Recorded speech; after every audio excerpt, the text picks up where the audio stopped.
Michigan started its spring practice on Monday this week, which means that, they're off and running. Last team that I saw open up spring practice this early was actually Herman Edwards, Arizona State. Not saying that there's anything that you can glean from that, just that you can see some teams won't start until March 22nd, like Oklahoma. This is really an interesting spot, and it's a great time to take a look at rosters as they are constructed now, coaching philosophies, and questions that we would like to get answered immediately, but probably will not have answers to until January. And that's where we need to start here with the University of Michigan. So the question before us is, can Michigan's defense deliver on a big stage, right? Now, I want to land this because Michigan fans, I know you and I have had it out. I'm on your team, okay? I have learned my lesson. I'm not picking against you. You are ranked. You will remain ranked because, hey, man, those dudes basically took the dirty diaper and shoved it in my face, and I got to take that. So I say that to say it ain't necessarily, can your defense beat Ohio State? You did that twice. It's not, can your defense win the Big Ten championship? You did that twice. It's, can you be a playoff team in a semifinal, or in what I like to call the Oklahoma ceiling? All right. What you are learning about the college football playoff, especially when we talk about the teams that are playing for championships, is that it is very clear who is very, very, very good and who is just very good. And I think some of this has to do with the opponent that Michigan faced and, frankly, how prepared they were to face them. But you can't overlook this. Georgia really did beat them in the Orange Bowl in 2021. And Texas Christian probably shouldn't have, but did beat them in the Fiesta Bowl in 2022.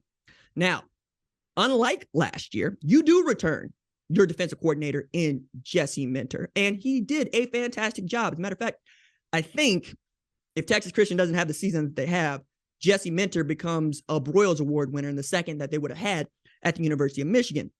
But once again, kind of like 2021, you're replacing two dominant edge rushers on a dominant defense. Now, last year didn't matter, right? Because you had Mike Morris and Eyabi Okie coming out of basically nowhere to lead you on that front line. We knew kind of sort of about Mike Morris, not necessarily about Eyabi, and they turned out to be linchpins on an outstanding defense.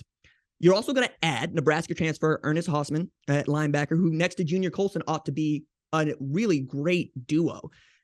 This time, Junior's going to know what conference the team he's playing is playing in. I think we learned that lesson like I learned mine. You can't be out here telling everybody you don't know where Texas Christian plays. That's how you get beat, right? You have to have respect for your opponent, and I think that's going to get beat into them in this spring practice. You also are adding Josiah Stewart, who was a dominant defensive lineman in 2021 for Coastal Carolina. I believe he had 12.5 sacks, 3.5 last year, but another transfer that I think you can do great work with and can be great for you, as we've seen with Michigan. I mean, they took Dalen Baldwin from Jackson State at wide receiver, and that dude was on a playoff team after being on a really great Jackson State team. You've seen what happened with Eyabi coming out of Tennessee Martin, right, by way of, I believe, Alabama, but I'm sure somebody's going to tell me if I didn't get that right. And he since transferred to Charlotte.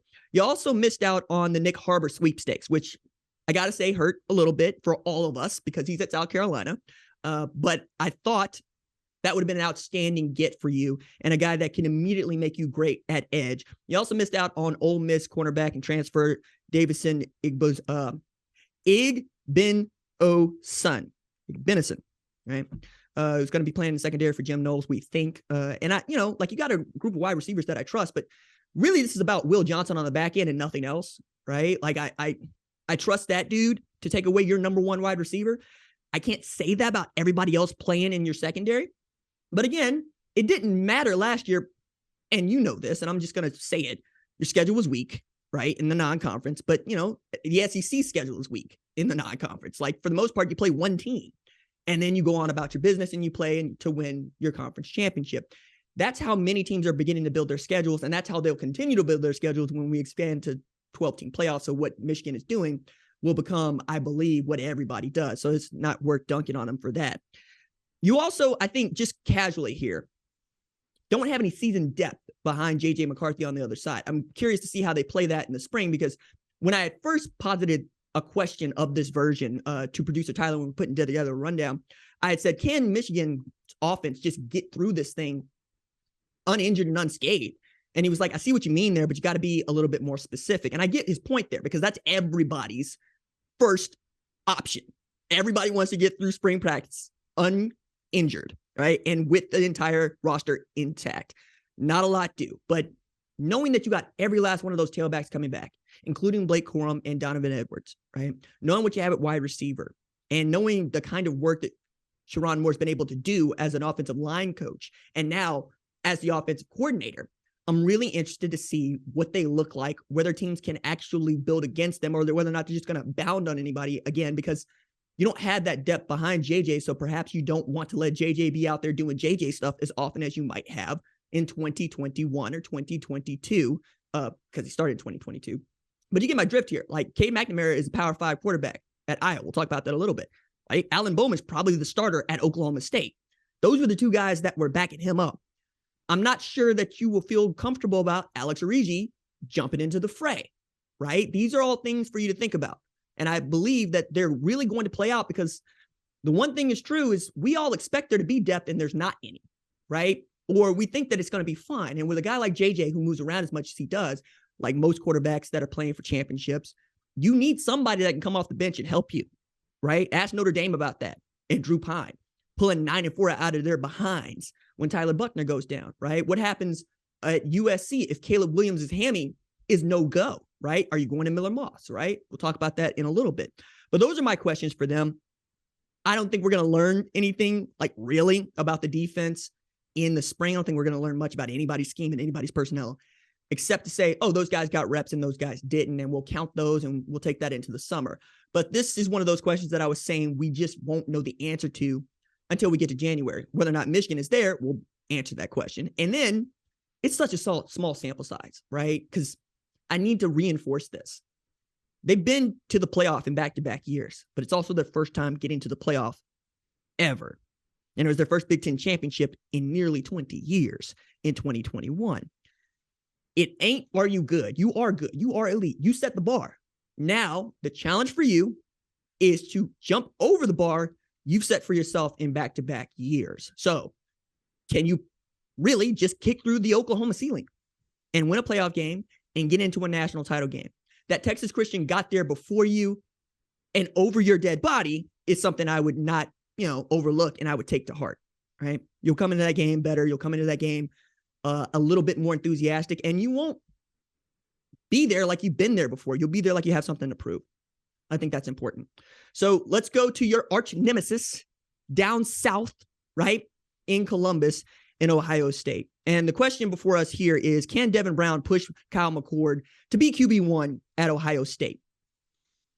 I have my reservations about that, and that has nothing to do with Devin Brown's skill. It has everything to do with Kyle McCord's experience, and that is where I'm going to land that. They felt so good about Kyle McCord as a redshirt freshman that they had him start against Akron just to save CJ Stroud for a little bit later in the year after he took a pounding against Minnesota. I don't care that it is Akron. I care that they trusted him enough to put the keys in his hands and go out there and do what he knows how to do. And I watched that game, right? They didn't ask him to do a lot. They actually didn't show a whole lot because they didn't need to because their talent was so overwhelming. But it's one thing to say a guy can. It's another thing to see a guy do. Now, you'll know, right? I love racing. I love race car drivers. There's some guys that can late brake, and there's some guys that can drive a fast car, and there's some guys that get into a fast car and can't drive it. Kyle McCord has proven over and over again he can get into that fast car and he can drive it. Devin Brown hasn't had that opportunity, and I think that's what's going to hold him back. Like, not to put too much into it, but he hasn't attempted a pass in college. Kyle McCord has attempted several and started a game. Now, another part about this that's interesting is Brian Hartline is the offense coordinator for the first time at Ohio State, right? Which doesn't mean a whole lot in as far as the quarterback because Ryan Day is still the guy who is the architect of that offense, and Corey Dennis is still a quarterback's coach. But I wonder how much that is going to play into the spring, right? If we see Hartline with a play card, and I don't know why we wouldn't, where is he going to be holding that play card? We put a lot of stock into whether a guy's in a box or whether a guy's on the field, right? Do you feel it better if you're on the field? Do you see it better if you're in the box? These are all things that we're going to get to learn just by watching spring game. It also is going to tell us a lot about what Ryan Day believes of his play calling duties, because when I asked about this after Herb Street went out and said, yeah, Ryan Day might be giving up the play calling privileges to Brian Hartline. The first thing I heard was everybody wants Ryan to keep those play calling duties. But Ryan apparently is serious about it in that he wants to be a head coach, which, man, I gotta clap for that, because the guy that is willing to give up the play card to really assume the head coaching duties is giving up something he really loves doing. And frankly, one of the reasons that he became an offensive coordinator, play caller in the first place, they like having the card. And sometimes when they hand the card over, it doesn't go as well. See Gus Malzahn, who needs the play card. Like, the offense that he runs just didn't work when he put it in somebody else's hands the way it works when it's in his hands. But I would be shocked if that's not a conversation that is ongoing between he and Hartline. And frankly, who wouldn't want to call a game like Ryan Day? It's just, as you get later into the season, being the head coach is much more important than being the play caller. So if you can get the same amount of creativity and right selection out of a Brian Hartline, so you can free Ryan Day up to do the head coaching stuff. I don't just mean timeouts and clock management. I mean interviews. I mean talking about Ohio State, Michigan. I mean talking about the Big Ten championship if you get there. I mean all of the things that go into bowl prep. That makes you that much better, because you can only spread him so thin before something gives. And apparently he's looking at it all, right? And if he's looking at play calling, he's very serious. And I think you're lucky at Ohio State to have a guy who's even willing to have that conversation, because there are a lot of guys that simply just are not. I also think, and I put this, I've nailed this, and I will continue to nail this. Kyle McCord is going into a half decade of playing football with Marvin Harrison Jr. Marvin Harrison Jr. was a Biletnikoff Award finalist, and the guy most people like myself believe is the best wide receiver in football heading into the 2023 season. I don't think they want to break up the tandem. And I'm going to hammer this point too throughout the offseason. The more you see modern football, the more you see a quarterback and wide receiver who have been playing football together go together. So Joe Burrow and Jamar Chase at Cincinnati, Tua Tagovailoa and Jalen Waddle at Miami, Jalen Hurts and Devontae Smith at Philadelphia, right? I can keep going down the list here. Like, I am really of a mind that if you can get them out of high school to play together in college, you have done what everybody said they wanted to do in the first place. And apparently we got rid of that when they decided to go from college football to the NFL. And then Cincinnati just decided, we're going to look this straight in the mouth. And we're just going to say, we're going to go get the best guy to go with his best guy and see what we got. And what they got was an appearance in the Super Bowl. I don't think you want to throw that away. So Devin Brown is also working from a deficit, because you would have to demonstrate that your downside is just as high or just as low, if you want to put it that way, as Kyle McCord's. And that's really difficult to demonstrate without a body of work, right? It's one of the reasons why you look at your resume and somebody says you got 5 years experience, and then you go look at your resume and it says 2 and you're disqualified from the job. It's not because you're not talented enough. It's because that's not the right spot for you, and they want somebody with a little bit more seasoning. And at Ohio State, that's always going to be true. It's very rare that we have a straight up quarterback derby. It's even more rare that we're talking about a guy like Kyle McCord losing that derby. So all things to keep in the back of your brain as we talk about Ohio State going into the spring, into the summer, into preseason, and finally in their trip to South Bend, where I'm really interested to see what Gerard Parker can do with, the ACC's all-time leader in touchdowns. I'd like to see it. Thank you for watching the #1 college football show. Please remember to subscribe to the channel and like this video so that you don't miss any of the best college football coverage in America.